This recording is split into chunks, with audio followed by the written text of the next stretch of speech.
thinking, punk. Question is, can I get Wolverine before he turns me into shish kebab with those claws? Bob, seeing as how these claws are adamantium, the strongest metal known, and can slice through vanadium steel like a hot knife through butter, buddy, you gotta ask yourself, do I feel lucky?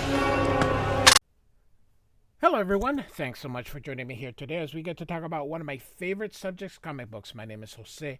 I love comic books. I love talking about them, and I love sharing them with you. Feel free to follow me on social media if you would like. Links are in the description below. I've also posted a link to the Marvel fan set that I have plot synopsis and character bios for these issues. We're going to finish Havok and the Wolverine Meltdown, so we're going to be looking at parts 3 and 4.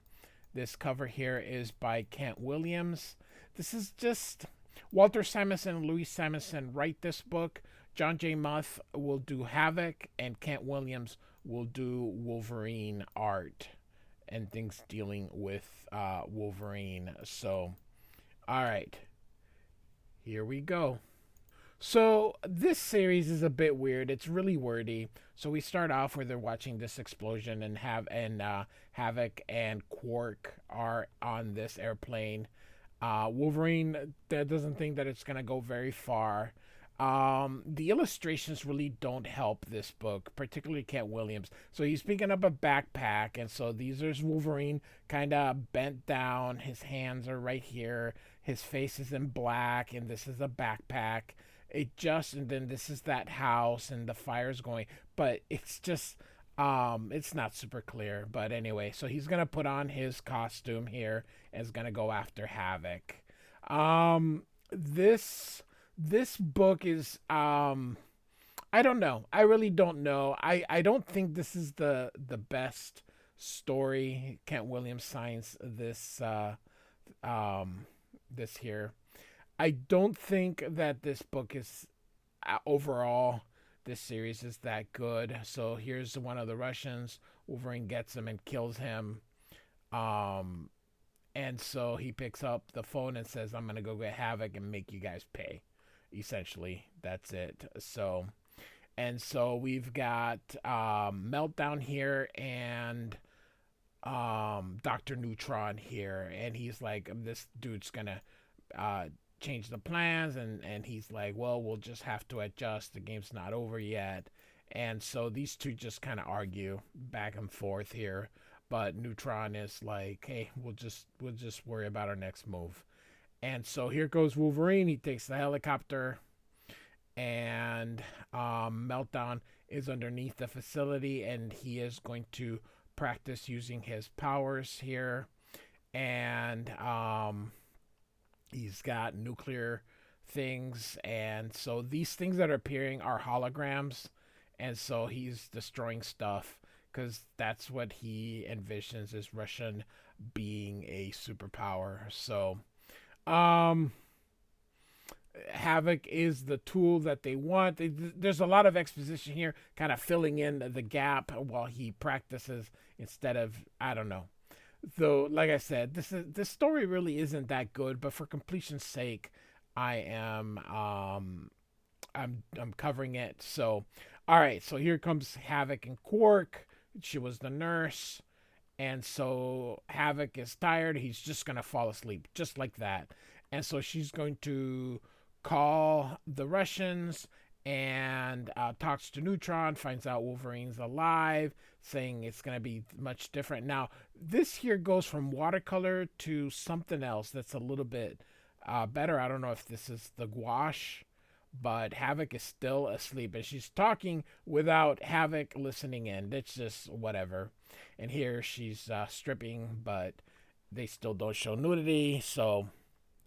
All right, they wake up, and there's a jet coming to go get them, taking them to where they need to go. And so putting on, this just looks odd. She looks like an old lady here. And they're going to pay this guy to take them to Poland. And so Havok has to pay him. So, all right, so off they go to Poland. And so she's telling him that she'll help him find Wolverine, which I think Wolverine either finds them or they tell him where they are. So either way, Wolverine. So we're just kind of look at the thing. This is a very simple issue. Just has a ton of words here. So they're calling Havok the White Knight. So so what would Wolverine be? The Black Knight. So anyway, um, really, we're just gonna continue here, and here's Wolverine, trying to get directions here. Kent Williams is doing this art, which looks a kind of sloppy, to be honest. I just don't think this is that. Um, I mean, it had potential, but it just, yeah. I have all four issues here, so um, they are eventually going to trap him here. And so if it doesn't become clear, but they get Wolverine, and they're going to turn him. They're gonna mess with his mind, and they're gonna use it to fight Havok, and have Havok sort of kill him here. So, all right. Now we're in Europe here, and we're just gonna keep on going through a lot of not very, it's supposed to be like foggy, and I get it, but these panels, and then this is a picture, so this wasn't even drawn. This is a picture, so all right. And so Havok's gonna go in here, and he's going to look. I don't know for what, but Wolverine comes through, and he's zombified or some kind of thing, but he's still wearing his underpants, but his shirt and the rest of his costume's all gone, and we're gonna fight. And Havok thinks Wolverine. Sorry, let me go back here as they're fighting here, and then Wolverine like, "Hey, is that you?" And then Havok goes to check, and he suckers him and hits him with the claws. Then he's gonna kill him, but of course Havok uses his power, and he believes he's killed Wolverine. So part 4, the end, basically called Endgame. Kent Williams again does the cover, and so here we go. Basically, we're going to have it out, and we're going to see what Havok is supposed to do here. So this is sort of like, I don't know, him figuring out these detective kind of thing. But as I mentioned, this probably could have been done in 2 issues. I don't know if 4 issues was necessary, but he's going to bury Wolverine. And we're going to see that he doesn't really think Wolverine is dead. And so Dr. Neutron's happy because Quark's bringing in Havok. And here Meltdown says Havok will save the day by absorbing the plant's escaping radiation, meaning Chernobyl. He will power up and blast me with his plasma. I shall be energized to full power, and a new day for the Soviet Union and the world. So that is the plan. That's what this whole series has been about. So you can see that Neutron really likes playing. So Wolverine gets out of the thing, the burial, and he says they knew about my healing factor because they didn't bury me deep. And so he's sort of confused. He remembers fighting Havok, but and then he reads all the stuff that was left behind, and he's gonna go save him essentially. I don't like that a 2-page spread was used on this. I think 2-page spreads should be used on action, not on a desert scene, but hey, that's all right. And so this is one of the things. Havok is now back in costume, but this series, so they're heading to Chernobyl, and Havok is actually going to do what Quark had asked, which is for him to absorb the radiation, and he is going to do just that.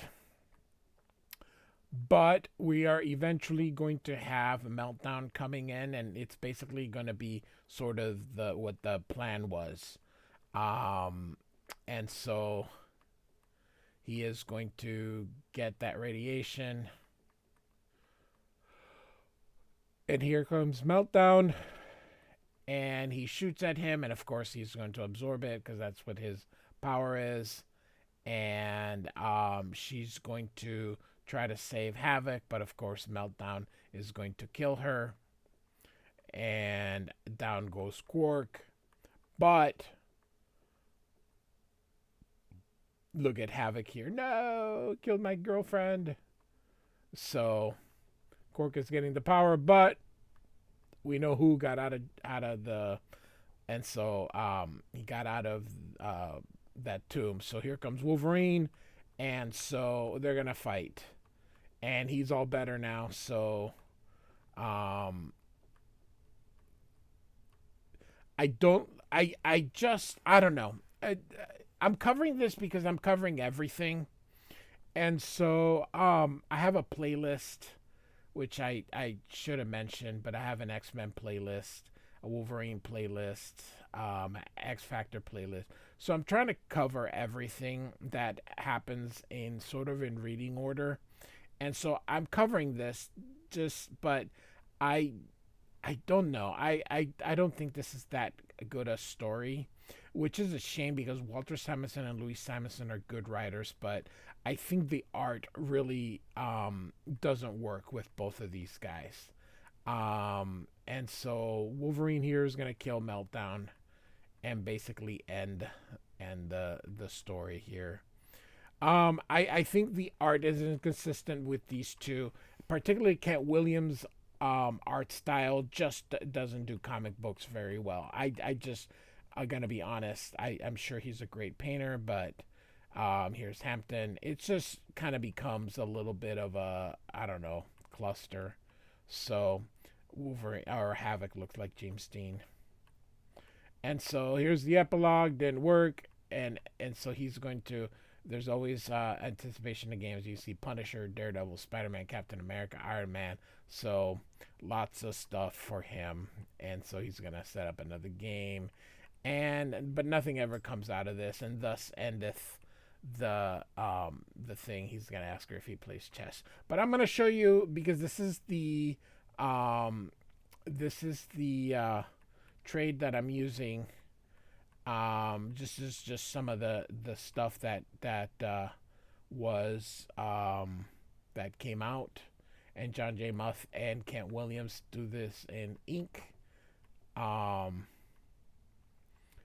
And we're gonna see a couple of sketches here, but this was some of the stuff to get people excited about it. The first issue really was the best issue. This was the trade paperback, and so look at the signatures of all these different people here. There's Simonson's. I don't know about Kent Williams. I really don't. He's no Bill Sienkiewicz. That part is for sure. So I'm just not into this type of style.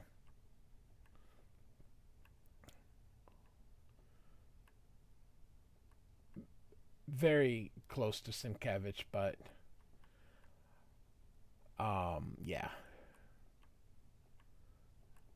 And I normally like this stuff, but just not my cup of tea. Oh, there's that. So that's it. So Havok and the Wolverine 3 and 4. Walter Simonson, Louise Simonson, Kent Williams, and John J. Muth. Like and subscribe. I do thank you so much for listening. Goodbye.